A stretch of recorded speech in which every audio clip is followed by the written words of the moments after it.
이 말씀을 듣고라는 제목으로 말씀 증거하도록 하겠습니다.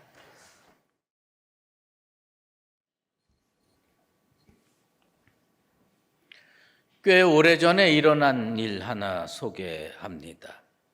교회 반주를 맡았던 K 양이 유학을 가게 되어서 유학 가기 전에 목사님 기도받겠습니다. 그리고 제 방에 들어왔습니다. 그녀와 만나서 대화를 하는 중에 저는 몇 가지 놀라운 사실을 알게 됐습니다. 교회에 반주를 했지만 K 양은 예수를 전혀 안 믿었었던 겁니다. 그러니까 교회에 들어올 때 예수 알지도 못했고 믿지도 않았던 거예요. 그러니까 왜 왔느냐?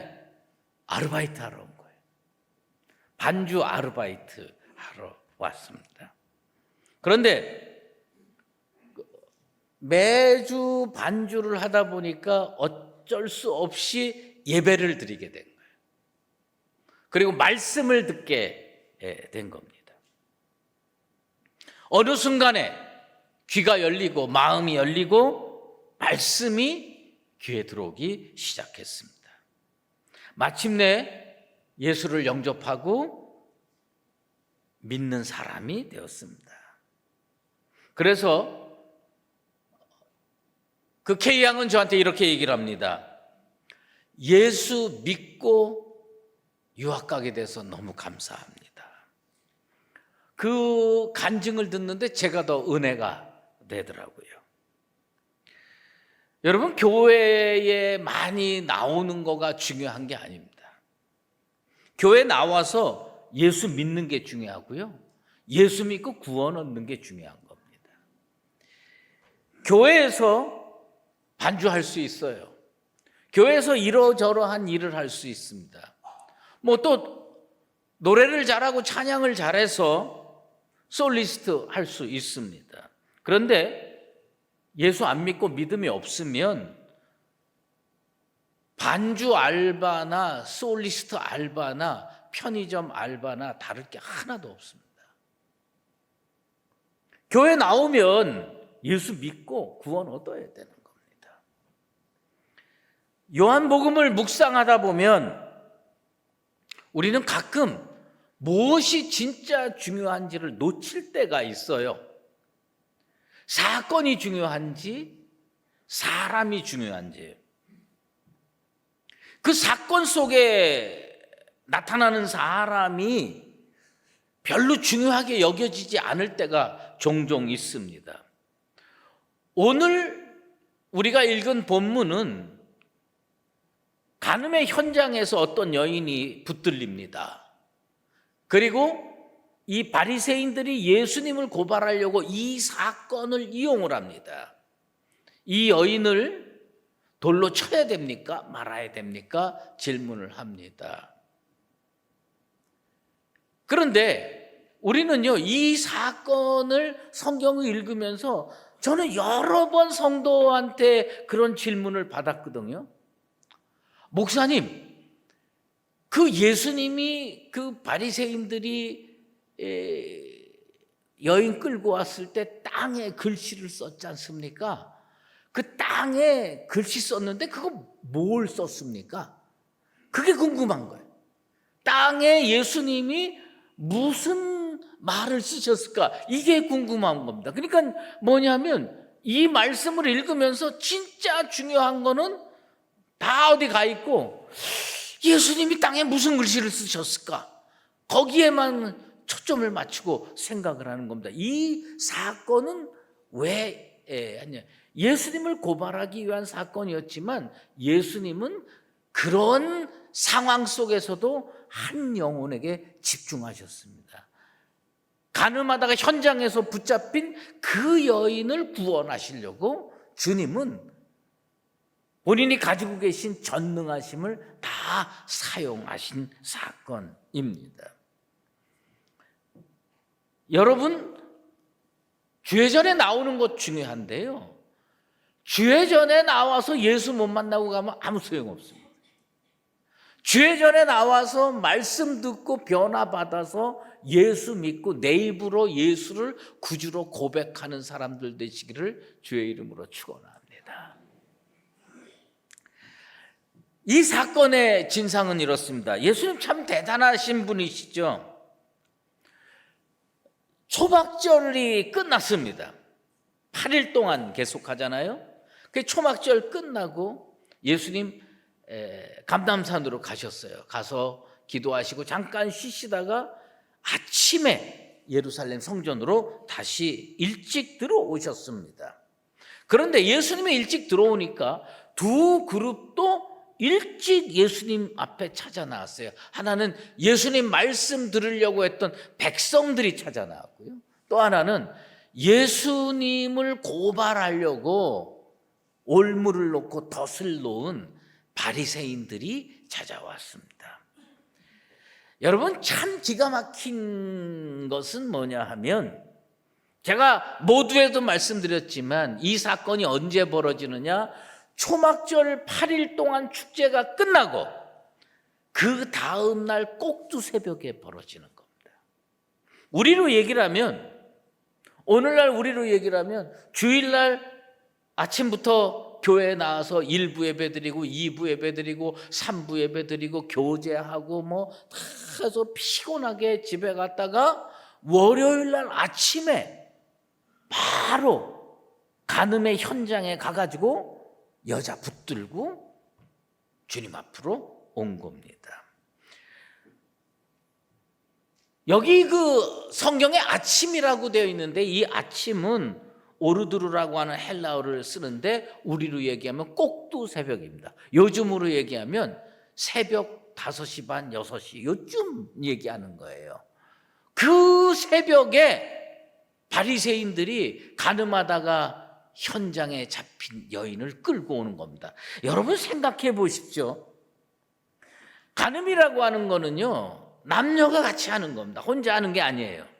그러면 그 간음의 현장에는 남자도 있었어요. 근데 이 남자는 안 끌려왔습니다. 이건 무슨 일일까요? 남자는 안 끌려왔고요, 여자만 끌려왔습니다.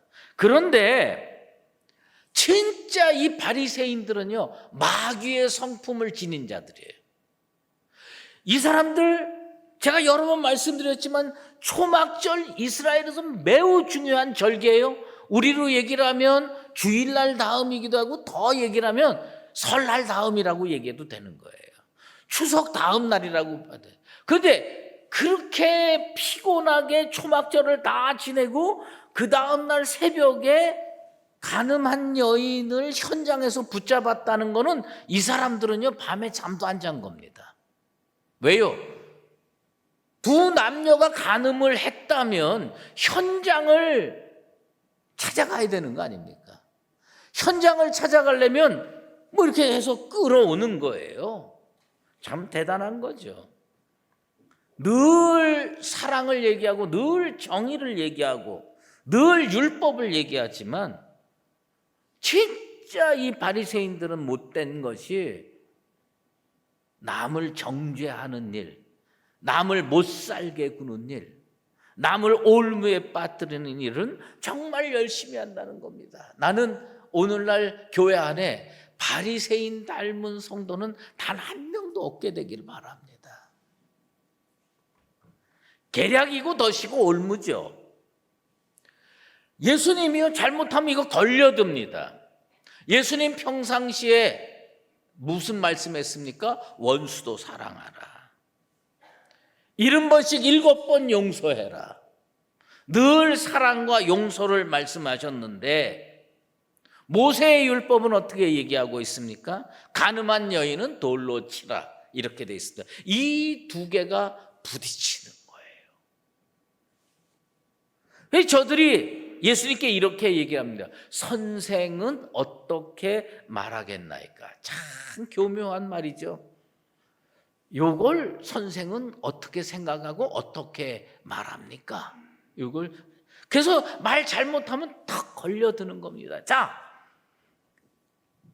용서하라고 했을 경우하고 돌로 치라고 했을 경우가 있습니다. 용서하라고 얘기를 했으면 무엇을 어기는 거냐?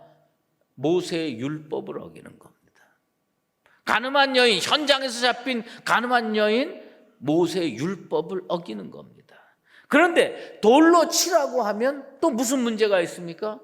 아니, 당신 맨날 사랑 얘기하고 맨날 용서 얘기하면서 이 여인을 돌로 친단 말입니까? 당신은 말하고 행동하고 같지 않지 않습니까? 이중인격자가 되는 거죠. 그리고 한 걸음 더 나가서 뭐까지 어기는 거냐? 로마법까지 어기는 겁니다. 유대인은 사형을 집행할 수가 없어요. 그런데 돌로 쳐라 그래가지고 돌로 쳐서 그 여인이 죽으면 이 사형을 집행한 꼴이 돼서 로마법 어겨가지고 끌려가는 겁니다. 이 사악한 사람들이요, 예수님을 걸려 넘어지게 만들려고 이 상황 만든 겁니다. 여러분, 우리가 세상에 나가면서 세상 사람과 섞여 사는데 우리가 잊지 말아야 될 게 있어요. 참 보면요, 세상의 사악한 사람들은요, 항상 문제를 어떤 식으로 우리 앞에 가지고 오느냐 하면요, 극단적인 이분법으로 끌고 옵니다. 극단적인 이분법. yes or no로 가지고 옵니다. 이거냐 저거냐, 사랑이냐 정죄냐, 모세의 율법이냐 아니면 자기 말씀대로 실천할 거냐, 이렇게 가지고 오는 겁니다. 우리들은 어떻게 살아야 되느냐, 예수님을 통해서 이 예수님의 지혜를 배울 필요가 있습니다. 예수님은 어떤 말씀을 하셨냐? 예스라고도 하지 않았어요. 노라고도 하지 않았어요. 주님이 주시는 지혜로 제3의 대답을 하셨습니다. 너희 중에 죄가 없는 자가 돌로 치라, 우리 주님께서 말씀했습니다. 우리가요, 세상에 살면서 예스와 노만 있는 게 아닙니다. 그러니까 제가 살면서 보니까 지혜로운 사람들은 예스와 노를 잘 얘기 안 하더라고요. 다른 얘기들을 하더라고요. 윌리엄 포크너라고 하는 사람이 새벽의 경주라는 소설에서 이런 말을 했습니다. 여러 책에 인용이 되더라고요. 이게 뭐냐면, 세상에서 가장 아름다운 말은 maybe, 아마일 거다. 예스냐 노냐? 아니다. maybe, 아마. 이것일 거다라고 이야기하는 겁니다. 어쨌든 고발할 빌미를 얻고자 하는 이 사악한 의도를 우리 주님께서 파악하시고 갑자기 몸을 굽혀서 땅에 글씨를 썼어요. 그것도 몇 번 썼느냐면 2번 쓰셨습니다. 2번. 그런데 이제 우리가 궁금한 거 한번 생각해 보십시다. 예수님은 그 땅에 쓰신 글씨가 뭘까요? 제가 이 말씀을 준비하면서 많은 주석책에서 그것만 집중적으로 좀 뽑아봤습니다. 예수님이 땅에 쓴 글씨가 뭘까? 주경학자들이 다 상상하고 가정하고 이렇게 쓰셨을 거다. 그 몇 가지가 요약이 되더라고요. 첫 번째로는 뭐냐면 출애굽기 20장 14절 말씀을 쓰셨을 거다. 그게 뭐냐? 간음하지 말라. 간음하지 말라. 이렇게 쓰셨을 거다. 이게 제일 많이 주장이 되더라고요. 그 다음에 두 번째 많이 주장되는 거는 그 말씀이더라고요. 그건 뭐냐면 예수님이 이제 그 여인을 구해야 되잖아요. 그냥 너희들도 유혹에 빠질 수 있다, 이런 의미에서 주님이 마태복음 산상수훈에서 마태복음 5장 29절에 하신 말씀을 쓰셨을 거다. 내 오른 눈이 너로 실족하게 하거든 빼어내버리라. 너도 유혹받지 않았느냐, 그 말씀이죠. 또 예수님은 성급하게 결단을 내려서 오류를 범하지 않으려고 낙서를 해서 시간을 끌었을 것이다. 또 주님이 그런 말씀을 했으니까 너희 중에 죄 없는 자가 먼저 돌로 치라. 이렇게 대강 4가지로 집약이 되더라고요. 그런데 예수님 땅에 쓴 글씨가 뭘 거라고 여러분 생각하십니까? 그거 다 가정법이거든요. 아무도 모르거든요. 왜? 사도 요한도 못 봤으니까 거기다가 안 쓴 거예요. 멀리서 뭔가 하시는 건 같은데 못 봤으니까 안 쓴 거예요. 그래서 저도 궁금하잖아요. 그래서 생각을 해봤어요. 뭐냐면 내가 만일 그 현장에 있었다면 예수님 말씀 들으러 갔던 백성 중에 하나나 바리새인 중에 하나가 돼서 돌을 들고 여인을 치려고 했는데 도대체 예수님이 땅에 무슨 글씨를 쓰셨길래 손에 들었던 돌을 슬그머니 땅에 내려놓고 집에 돌아갔을까? 나는 어떤 경우에 돌을 내려놓을 수 있을까? 제가 생각을 해봤어요. 간음하지 말라. 그거 쓰면은 이렇게 보고 예수님이 간음하지 말라. 그럼 나는 뭐 간음도 안 했는데 돌로 칠 것 같아. 그게 쉽지가 않겠더라고요. 돌을 내려놓는 게 쉽지가 않겠더라고요. 또 내 눈이 범죄하면 빼어버려. 그거 쓰면 내가 내려놓을까? 아닐 것 같아요. 저는 뭐 주경학자들이 얘기하는 게 아니에요. 저는 이랬으면은 돌을 내려놓을 것 같아. 그게 뭐냐면 예수님은 전지전능하시잖아요. 우리들의 안고 서물하시고 우리들의 이름을 아시고 우리들의 성품을 다 아시잖아요. 근데 내가 거기 현장에서 돌 들고 있는데 주님이 나를 쓱 보고 땅바닥에다가 조인서 이렇게 쓰면 깜짝 놀래가지고 그래 나도 죄인이지. 뭐 거짓말도 많이 하고 미워하고 온갖 죄를 많이 저질렀는데 내 이름 석자 쓰여 있으면 내가 돌을 못 던졌을 것 같아. 그래 나도 죄인이지. 어쩌면 다윗과 밧세바의 이름을 쓰시지 않았을까? 그래서 그래 저 사람들도 다 간음죄를 저질렀는데 용서받고 살지 않았느냐? 그러니 뭐 용서해야 되지 않겠느냐? 이런 생각이 들더라고요. 그러나 이게 다 그냥 가정법이에요.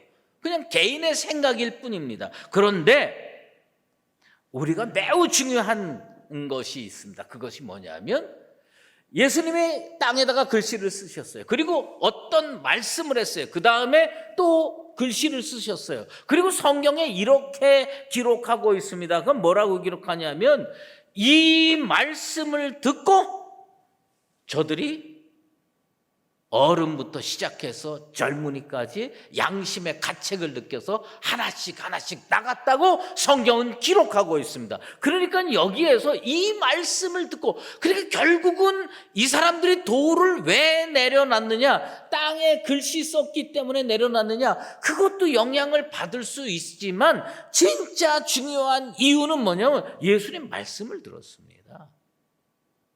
예수님이 뭐라고 말씀했습니까? 너희 중에 죄 없는 자가 먼저 돌로 치라. 만약에 예수님이 여러분들이 그 현장에 돌 들고 있는데 너희 중에 죄 없는 자가 돌로 치라. 그러면 여러분 그 이야기 듣고 돌 내려놓고 하나씩 나갈 수 있을까요? 여러분 그거 쉽지 않습니다. 스데반이요 주의 복음 증거하다가 성 밖으로 끌려나서 돌 맞아 죽었습니다. 그때 그들이 말씀을 안 들은 게 아니에요. 말씀 듣고 괴로웠어요. 양심의 가책을 느껴가지고 그들이 어떻게 했습니까? 귀를 막고요 이를 부득부득 깔았습니다. 가책은 느꼈는데 화가 더 났어요. 그래가지고요 돌을 던져서 스데반을 죽이기도 했습니다. 여러분 익명성같이 무서운 게 없습니다. 지금 우리가 사는 시대가요 얼마나 무서운 시대인지 모릅니다. 인터넷을 통해서요 멀쩡한 사람 죽게도 만들 수가 있습니다. 글들을 통해서 공격하고 말들을 통해서 공격하면 견디지 못하고 죽는 사람이 한둘이 아닙니다. 그만큼 인간은 죄인이고요 무서운 존재입니다. 그런데 저 현장에서 끌려온 여인을 보고 분노에 가득 차서 정죄하는 마음에 가득 차서 손에 돌을 들었는데 이거를 우리 주님께서 너희 중에 죄 없는 자가 먼저 돌로 치라고 그랬다고 내려놓을 것 같습니까? 여러분 어떨 것 같습니까? 요한복음 왜 기록됐다고 그랬죠? 요한복음 기록한 이유는 예수가 하나님의 아들임을 믿게 하기 위해서 기록한 겁니다. 요한복음 왜 기록했다고 했죠? 예수가 그리스도 되심을 믿게 하기 위해서 기록됐다고 제가 모두에 말씀드렸습니다. 예수님의 말씀하고 오늘날 목회자들의 이 강단에서 선포하는 말씀하고 질적 차이를 논한다면 제가 볼 때는 10,000대1, 100,000대1도 넘을 겁니다. 왜 그러냐? 예수님은 하나님의 아들이었습니다. 우리가 생각할 때 저 말 듣고 돌을 내려놓을까? 저 말 듣고 나라면 돌을 내려놓을까? 예수님 말씀을 못 들은 거예요. 예수님이 어떤 분이냐? 하나님의 아들의 전능함을 가지고 계신 거예요. 짧은 말씀이지만요, 그 죽이겠다고 달려들어서 온 유대인들이요 다 양심의 가책을 느낍니다. 그리고요 손에 들었던 돌을 내려놓습니다. 성경은 아주 간단하게 기록했습니다. 이 말씀을 듣고 오늘 이 자리가 예수님의 음성을 듣는 자리가 되기를 주의 이름으로 축원합니다. 우리는요 경험도 못 해본 거예요. 사실은 주의 말씀의 대언자들의 이야기는 많이 들었는데 정작 예수님의 음성을 들었으면요 우리 같이 완악한 인생들, 죄 많은 인생들, 돌 들어서 남을 정죄하고자 하는 그 사람들이 손에서 돌을 내려놓을 수밖에 없는 말씀이었다는 겁니다. 이 예배당에서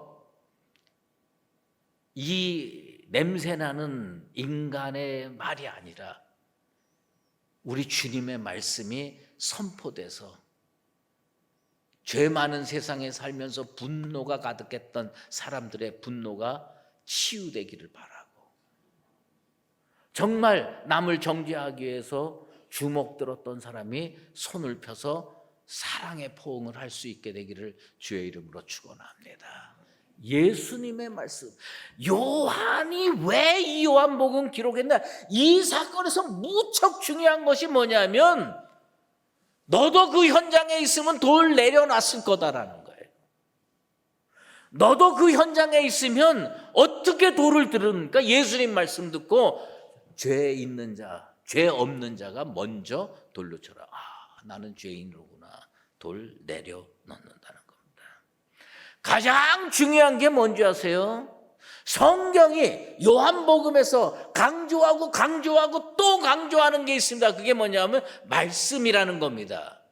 이 말씀을 듣고 양심의 가책을 느껴 어른부터 젊은이에 이르기까지 하나씩 나가게 되는 겁니다. 말씀을 듣게 되기를 바랍니다. 주의 말씀을 들으시고 하나님의 말씀을 들으시고 성령의 음성을 듣게 되기를 바랍니다. 그러면 어떻게 됩니까? 내려놓을 수가 있다는 겁니다. 간음의 현장에 끌려온 여인, 일생일 때 가장 큰 위기를 경험했을 겁니다. 정말 내가 돌 맞아 죽는구나. 그런데 우리 주님은요 그 권능을 누구에게 사용하셨는지 아세요? 그 간음하다 현장에 걸린 죄 많은 여인을 위해서 주님의 권능을 사용하셨어요. 그 죄 많은 여인을 위해서 하나님의 아들로서 가지고 있는 온갖 능력을 발휘해서 사람들 손에서 돌이 떨어지게 만들고 나가게 만들었습니다. 내가 예수 믿는 이유 그겁니다. 우리 주님은 나를 위해서 하나님의 아들의 권능을 사용하실 줄로 믿습니다. 우리 주님은 어떤 분이냐?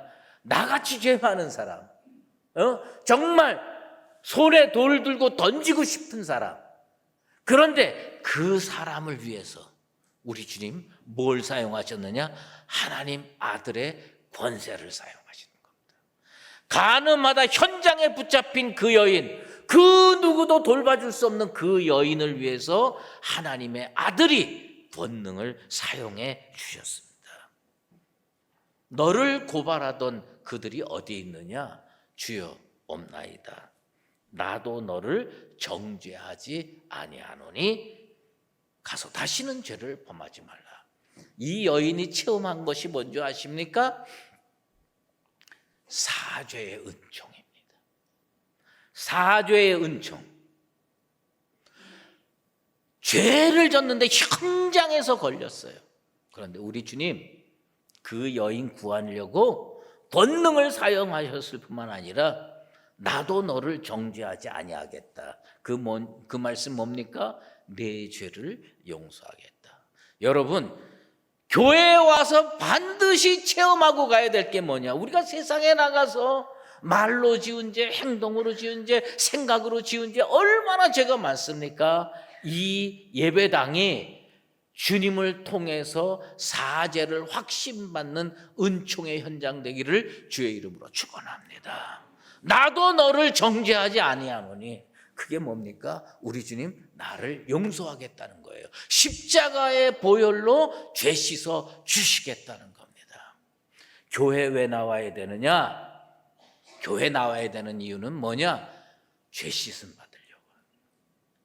예수님을 통해서, 말씀을 통해서 죄 씻음 받고 우리 주님 앞에 빛의 자녀로 우뚝 서게 되기를 바랍니다. 우리 주님 무슨 부탁했어요?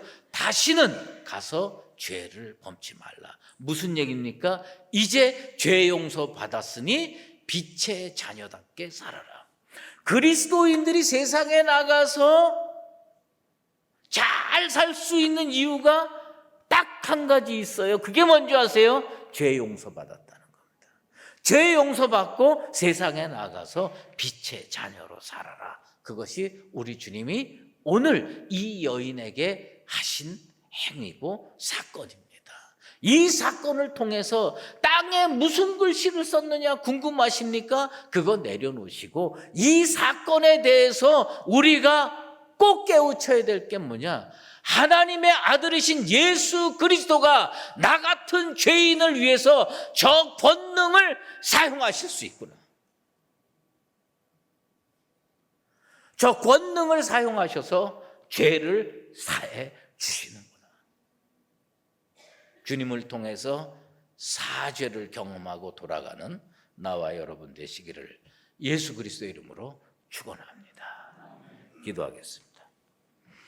하나님 아버지 감사합니다. 오늘 주의 전에 나왔습니다. 간음의 현장에서 끌려온 여인, 우리 주님은 그 사악한 바리새인들 앞에서 덫에 걸리지 아니하시고 올무에 걸리지 아니하시고 가장 정확한 방법으로 그 여자를 살려주셨습니다. 주님이 가지고 계신 하나님의 아들의 권세와 권능을 가지고 너희 중에 죄 없는 자가 돌로 쳐라. 그 여인 죽이겠다고 달려나온 사람들이 다 양심의 가책을 느끼고 돌을 내려놓고 하나씩 하나씩 빠져나가고 그 여인 구원받고 우리 주님으로부터 빛의 자녀로 살라는 축복의 말씀까지 듣고 갔습니다. 이러한 믿음의 역사가 하나님의 교회에서 이루어지게 도와 주시옵소서. 예수 그리스도 이름으로 기도드리옵나이다. 이제는 우리 주 예수 그리스도의 은혜와 하나님 아버지의 극진하신 사랑하심과 성령의 인도하시고 교통하심이 나 같은 죄인을 위해서 하나님 아들의 그 전능하심을 사용하여 사죄를 체험하고 구원의 자리로 나가게 하심을 믿고 주님 앞에 믿음으로 살기로 다짐하는 사랑하는 수유제일교회 모든 믿음의 권속들과 주님의 몸된 교회 위에 이제로 영원히 함께 계시옵기를 간절히 축원하옵나이다. 아멘.